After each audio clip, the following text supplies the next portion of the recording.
Ketika sedang merenovasi sebuah rumah, seseorang mencoba merontokkan tembok.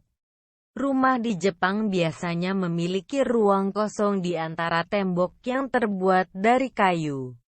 Ketika tembok mulai rontok, dia menemukan seekor cicak terperangkap di antara ruang kosong itu.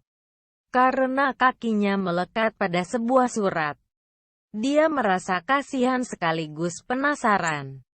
Lalu ketika dia mengecek surat itu, ternyata surat tersebut telah ada di situ 10 tahun lalu ketika rumah itu pertama kali dibangun. Apa yang terjadi? Bagaimana cicak itu dapat bertahan dengan kondisi terperangkap selama 10 tahun, dalam keadaan gelap selama 10 tahun, tanpa bergerak sedikit pun?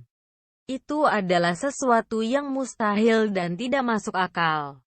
Orang itu lalu berpikir, bagaimana cicak itu dapat bertahan hidup selama 10 tahun tanpa berpindah dari tempatnya sejak kakinya melekat pada surat itu. Bagaimana dia makan? Orang itu lalu menghentikan pekerjaannya dan memperhatikan cicak itu. Apa yang dilakukan dan apa yang dimakannya hingga dapat bertahan. Kemudian, tidak tahu dari mana datangnya, seekor cicak lain muncul dengan makanan di mulutnya. Orang itu merasa terharu melihat hal itu. Ternyata ada seekor cicak lain yang selalu memperhatikan cicak yang terperangkap itu selama 10 tahun. Sungguh ini sebuah cinta yang indah.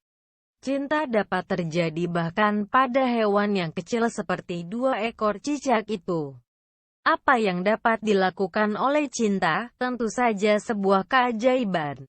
Bayangkan, cicak itu tidak pernah menyerah dan tidak pernah berhenti memperhatikan pasangannya selama 10 tahun. Bayangkan bagaimana hewan yang kecil itu dapat memiliki karunia yang begitu mengagumkan.